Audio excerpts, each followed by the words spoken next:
In 1944, we were introduced to the concept of modern education. In these last 76 years, there have been minor changes to the system, but many argue that this idea of modern education has had its time and is well beyond outdated. A strong argument for this is the introduction and development of incredible technologies, and this is what I'm going to be focusing on today. More specifically, virtual reality and head-mounted displays. Virtual reality is defined as a 3D simulated space in which we can interact with as if we were really there. There are many arguments for and against this argument, so I am here to debate whether introducing virtual reality into education will be beneficial or will it do more harm than good. With the recent GCSE pass rate at 67%, it's clear to see something needs to be done in order to improve the system we have. With many people claiming schools now teach children to pass a test and not learn the course, maybe something needs to be done to change to allow the children to learn their courses and be more engaged. According to other sources, we're seeing a lack of engagement and increased bad behaviour due to boredom in the classroom. The CDC, or Centre for Disease Control, claim that 11% of children aged 4 to 17 struggle with ADHD, and this can be a clear harm in a learning environment if they're not truly engaged. These personally I think are the two biggest factors that I think VR will help improve. So how has VR been working in order to successfully combat these issues? It can be far easier and cheaper to experience new experiences. For example, Google Expeditions has created a virtual field trip, a library of virtual field trips spanning over 11 different countries, and within a year of it being released had been used by over 1 million students. VR technology can be used to engage students in topics related to geography, history or literature by offering a deeply immersive sense of place and time. Similarly, imagine a geography lesson where you can visit any place on the globe. This type of experience is much more enriching than just reading about it. VR is also a good solution for highly technical training fields like the military or in the medical industry. For example, the most experienced challenge for medical students learning anatomy is understanding the body in 3 dimensions and how different systems fit together. VR education can help overcome this problem. One good example is the VR system used by Mendel Grammar School in Opava City in the Czech Republic. The team working on this project employed a Leap motion controller and specially adapted Oculus Rift headsets to provide an innovative way of learning anatomy. Getting exposure to different careers is an essential part of the learning process. From early childhood, we dream about things we want to do when we grow up, and those dreams usually inspire our professional lives. We usually get our understanding of this through our internships, but VR can help our young minds find careers they enjoy way before they get to that decisive stage of choosing internships or career paths. VR can hugely expose them to new career options. As you can see from these examples, it's clear to see that VR is very good at finding experiences that we otherwise wouldn't be able to reach. VR, therefore, I'd say hugely benefits education purely on the fact we can experience and engage in topics that we would never have been able to before purely because there was no funding or we couldn't get there in the first place. Another major benefit for virtual reality is inclusivity. For some people, the ability to be part of a group or an activity comes naturally and frequently. However, for those with disabilities, it can be more of an issue. Activities like school trips and practical experiments in class can become impossible to participate in, but with the use of virtual reality, these tasks are becoming far more achievable. For example, solutions like Nearsighted VR Augmented Aid can help students with visual impairments. Sign Aloud gloves allow parties to communicate via sign language in a VR environment and translate it into human speech. I spoke with Darren Andrews. He works for Surrey County Council and he is an advisory teacher for hearing and visually impaired students. I spoke with him about what he thinks about virtual reality and can it benefit those with disabilities in education. Speaking with him was very interesting. Due to his expertise being in visually impaired people, he saw this topic very differently to me. He explained to me that VR was already helping in small areas but it hasn't blown up and gone mainstream. I asked him if he wanted it to, and he said, of course. Our aim is to be out of a job because they are independent enough to do it on their own. No one likes being supported 24/7. However, it isn't as easy as just going mainstream, he said. The market for the visually impaired is very small, so naturally making things will be expensive due to limited return. But then he explained something further to me. He said, if this VR technology is made for kids, it must be acceptable to wear it. Lots of children he works with lose their vision around the age of 15. If you give them the choice to see again with a big headset, they'd say yes in a heartbeat in their own homes. But a lot of them would choose not to wear it in public. He thinks that the VR headset must look more socially acceptable before children choose to wear it on their own in public. Personally, I have to say I agree. If children are going to feel comfortable and independent in the classroom, they must look socially acceptable and not like outcasts with big headsets on. Talking with Darren, he summed up the case on VR and helping people with disabilities well. Yes, VR will help give access to learning and independence to so many children with disabilities. Children will be able to learn more and feel more comfortable with learning in the classroom.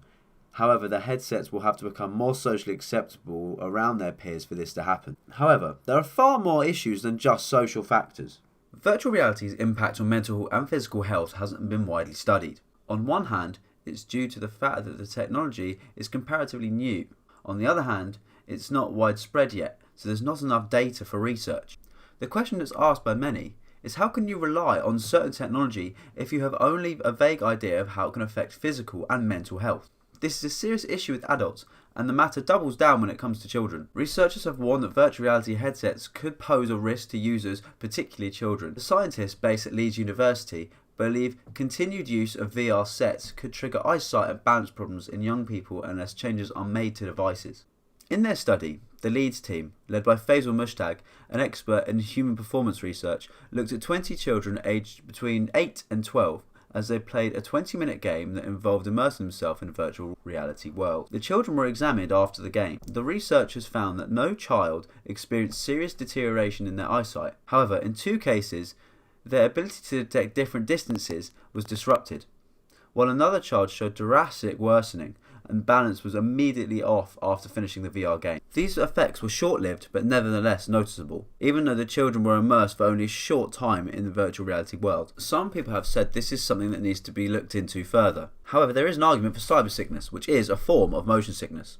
Motion sickness usually starts with a vague feeling of a stomach upset, cold sweat, fatigue, and a loss of appetite. This usually progresses into vomiting. A young child might not be able to describe queasiness, but will demonstrate it by becoming pale and restless, yawning and crying, and about 1 in 3 people suffer from it. Motion sickness is caused by a conflict between signals arriving in the brain from the inner ear, which forms the base of the vestibular system, the sensory apparatus that deals with movement and balance. Cyber sickness is a similar concept but occurs when playing VR. A user's visual and auditory senses tell their brain they are moving, while their inner ear argues the contrary. This bodily disagreement causes a type of motion sickness that can induce nausea, vomiting, headaches, and difficulty balancing. While anyone can suffer from cyber sickness, younger children may be particularly at risk as they can lack the self-awareness to recognise the symptoms, leading them to continue playing even as their stomachs tell them to stop.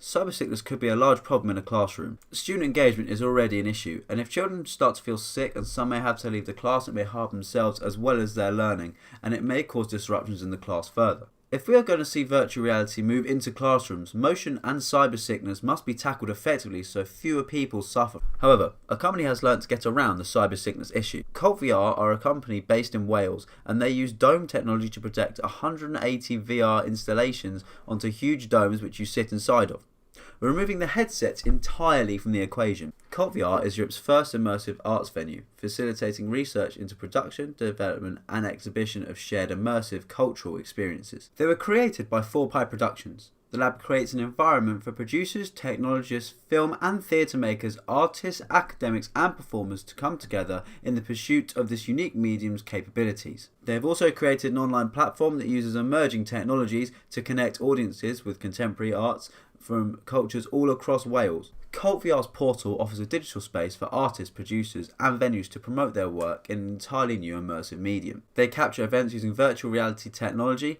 360 video and photography alongside high quality 3D scans. Cult VR is passionate about supporting the arts and culture in Wales. All content is being accessed across platforms that can be viewed on mobile, desktop, tablets and VR headsets. This new medium is fascinating. Creating pieces like the Dance Dome, this clearly has potential to make brilliant immersive pieces. When I spoke to Matt Wright from 4Pi, who created this whole experience, he did have some interesting things to say and I thought linked perfectly to this topic that gave me a lot to think about. He himself doesn't like headsets, that's why he created the Dome. He explained that due to the Dome being made for art, it's very hard to keep running. However, I asked if it could be used for an educational purpose, and he said ideally yes, but funding is a huge issue. He then let me go in and use the Dome, and we spoke more about if it should be used in education. He said the main bonus of this Dome is that you can make virtual installations that groups of people can experience together, not just as an individual with a headset. When I was in there, I did feel very immersed. It could very easily have projections made for classrooms of children to enjoy. When leaving the dome, I didn't feel motion sick in any way, and this is clearly a great way to tackle the cyber sickness issue and increase engagements in classrooms.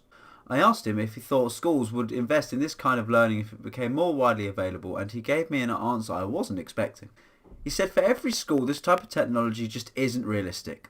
They take up a lot of room and can be very, very expensive to run. For bigger, private schools, they could be used very effectively, but for this technology to be everywhere, governments would have to help fund these big projects. This brings me on to a huge topic and possibly the biggest issue with adding VR equipment into schools. Even if we had no major drawbacks to introducing these amazing pieces of technology into our schools, being able to afford them is very difficult. The total spending on schools in England represented just under £4.2 billion in 2017 to 2018. This represents £4.7 thousand per pupil at primary school and £6.2 thousand per pupil at secondary school. This is just 5% of the national income. This excludes spending by local authorities on central services as well as spending from special schools. This, in my opinion, is not enough. These cameras and pieces of equipment are increasingly more expensive, with the GoPro Fusion around £260 and the Insta360 Pro reaching prices of about £3,500. These cameras are not cheap and will consume a huge amount of schools' budgets. And there is more than just cameras to pay for. Schools would have to invest in software to play the footage and stitch it together if they wanted to make the footage themselves, and computers powerful enough to support the footage, and training to use these great pieces of kit. If schools didn't want to film their own films as part of a media-based subject and just wanted to use the VR as a learning tool, of course the prices would be a lot lower. With Oculus Go at £140, these are cheaper than the options before. To make VR education accessible to a majority of users, it's important to focus on creating VR experiences for devices users already have and repurpose them into powerful tools for education. A phone we have in our pocket and a £20 to £100 headset device such as the Google Cardboard or the Samsung Gear VR should be good enough to give students a good VR experience. It's all well and good saying that it can be affordable, but teachers need training on how to use it. I did some more research into this topic and found a lot of interesting things about VR and whether people want it in the classroom in the first place. 7 out of 10 teachers want to use VR to simulate experiences that are more relevant to the material covered in class, with 93% of teachers saying their students would love to use VR and be excited about using it. I spoke with James Dolby, a lecturer who has expertise in 360 filmmaking, and asked him if he feels schools would benefit from using VR in classrooms and if there may be any drawback. Personally, I have misgivings about VR being used with children, because as we've talked about, anybody under the age of 13, there's this potential for it to cause them problems. If you have 360 experiences for kids that they can click and drag on a desktop, that to me is brilliant, because that's exactly the type of thing that you could be using 360 for, because then that's a shared experience that they can have with friends. They can look around an environment and explore it, and especially if you've got like 8K or more 360 experiences, they can be scanning around, the Serengeti or whatever. Oh look, over there's some elephants, and I can zoom in on them and still see them in quite a high resolution, whatever. Do you know what I mean? And then I can zoom it back and I can look around again somewhere else. And the nice thing about it is it's verbatim. You're not framing it in any particular way. You know what I mean? So you're not just going, hey, look at this elephant. You're kind of going, can you explore this environment and find that elephant? And suddenly you get a sense of yourself in that place. Concluding this argument isn't as simple as saying yes or no. This is an argument that has several in-depth layers, both technically and morally, that we have to respect and truly understand before approaching. Personally, I think introducing VR into schools would be incredible. We have seen that it can be done cheaply using Google Cardboard, and it can really enrich and enhance students' learning, broadening their horizons and expanding their minds to new possibilities. We have also learned that there is clearly a desire to want to learn with this new medium. However, I think it comes down to the generation above being responsible. Young minds are not fully developed, and from prior studies, just a short space of time using the headset can make people feel very sick. Adults have to be trained when children are using it. They must know the signs of mental deterioration so they can take the headsets away. It's important to know that we, as people studying VR, don't know all the health implications, so being safe and responsible with it is all we can do. I would like to see VR in schools soon, and I think a lot of people would agree with me. So as a final statement, I will say this. VR is insanely complex, But yes, I think it would hugely benefit the school's education systems as it massively boosts engagement, it allows students to experience new things, and it allows those with disabilities to see things they otherwise would not. But before virtual reality makes it into our schools, I think we need to see the technology develop a little bit further so both children and adults can be a whole lot safer.